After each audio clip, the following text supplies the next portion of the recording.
Baik Bapak Ibu, bagaimana caranya agar kita itu bisa profit ya di akhir bulan ya? Profitnya itu bukan selalu profit setiap hari, bukan setiap minggu, tapi bagaimana hasil akhir dari trading kita itu menghasilkan profit. Nah, kalau Bapak Ibu, pertama kali, trading ya, menggunakan indikator mudah cuan, itu disarankan bahwa Bapak Ibu itu fokus ke time frame tertentu aja. Jadi misalnya ya, contoh misalnya ini M15, tapi modenya mode scalper.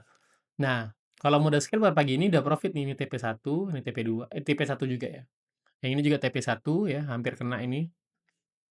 Ini TP-nya TP2. Nah, jadi masing-masing itu tapi ada juga momen loss-nya nih. Contohnya yang ini ya. Ini udah TP ya. Nah, misalnya yang ini kebetulan lagi sideways, nah bisa aja dia nggak profit ya atau kena SL seperti itu. Nah, masing-masing punya peluang untuk loss-nya. Jadi, Bapak Ibu kalau misal modalnya terbatas, maka disarankan fokus aja. Misal maunya mode scalper gold aja, idealnya itu mode scalper itu dipakai di M15 ya. Jadi pakai ini aja. Jadi setiap kali ada alarm di scalper ya, misalnya contoh kayak gini. Nah, di sini alarm yang di scalper, maka kita ikut aja nih, sell-sell, buy-buy, ya kan.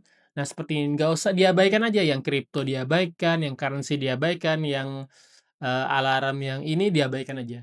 Tapi kalau profit kan sayang, Mas. Iya, berarti belum rezekinya aja. Tapi kalau Bapak Ibu itu modalnya banyak ya, nah bisa di-split. Misalnya ya, ini khusus untuk scalper, gold ya, M15.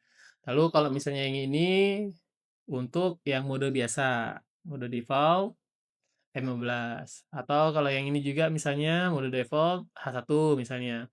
Jadi, coba aja karena setiap bulan itu belum tentu, yang ini profit maksimalnya tuh, sama seperti itu ya. Jadi belum tentu sama semuanya profitnya. Jadi saran saya pribadi itu fokus aja di salah satunya. Jadi nanti Bapak Ibu caranya gimana? Saya pengen nyoba Mas. Coba aja di mode demo aja dulu 1 minggu ataupun, kalau mau di-send aja dikecil-kecil, mode send nanti yang mana nih paling profitable. Nah itu yang dipakai aja. Ya, jadi nggak pusing kita melihat alarmnya satu buy, yang satu sell, yang satu ini, itu pusing akhirnya. Jadi fokusnya di situ aja. Nah, ini kalau M15 ini alhamdulillah profit lumayan. Nah, tapi di M30 tuh di sini malah loss dia. M30 mode biasa itu loss. Nah, mode biasa loss. Tapi yang kemarin ini profit TP2 220 pip. Ini profit TP1. Ini sebenarnya ini TP belum kena SL ya, tetapi udah muncul recovery sell. SL-nya itu di 3361, jadi seharusnya di sini SL-nya. Tapi, muncul udah ini ya, ada konflik lah, seperti itu. Tapi kalau misal seperti ini, bisa aja kita SL ya, seperti itu. Anggaplah SL lah, seperti itu. Nah, ini SL, tapi yang ini profit ya TP1, TP2, ini TP2, ini TP1.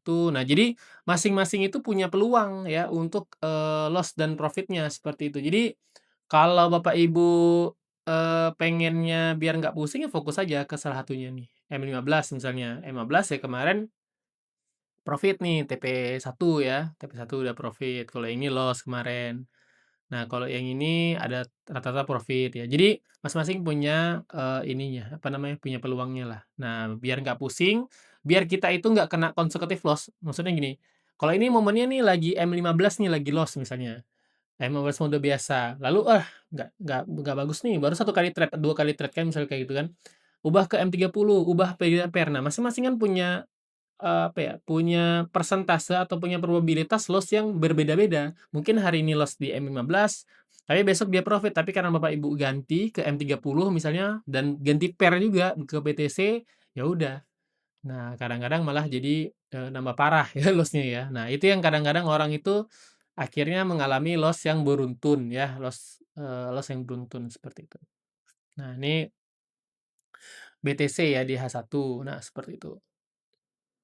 Di M15 tuh, nah di M15 kena loss, kalau yang ini kena TP, jadi masing-masing itu punya probabilitasnya Bapak Ibu, punya momennya lah untuk kita kena SL seperti itu ya. Nah ini kena TP1 hampir TP2 ya walaupun hampir lagi sedikit nih. Saya tadi kena loss, kena spread ya, tapi loss nih kena di sini nih.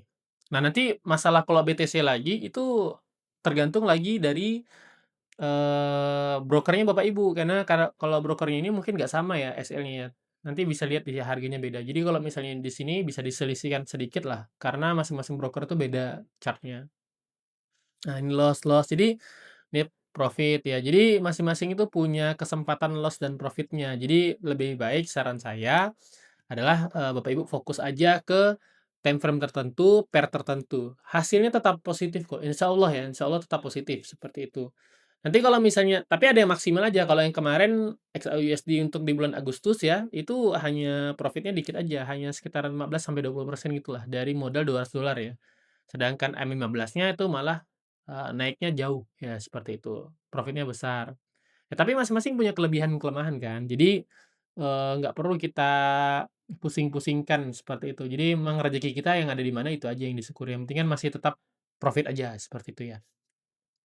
Oke, semoga bisa dipahami Bapak Ibu, terkait indikatornya ya, nanti kalau misalnya ada pertanyaan lagi, silahkan chat aja tentang cara penggunaannya, tapi saya harapkan Bapak Ibu fokusnya seperti itu aja untuk, ininya, apa, indikatornya seperti itu ya, cara penggunaannya seperti itu. Sekian terima kasih dari saya, assalamualaikum warahmatullahi wabarakatuh.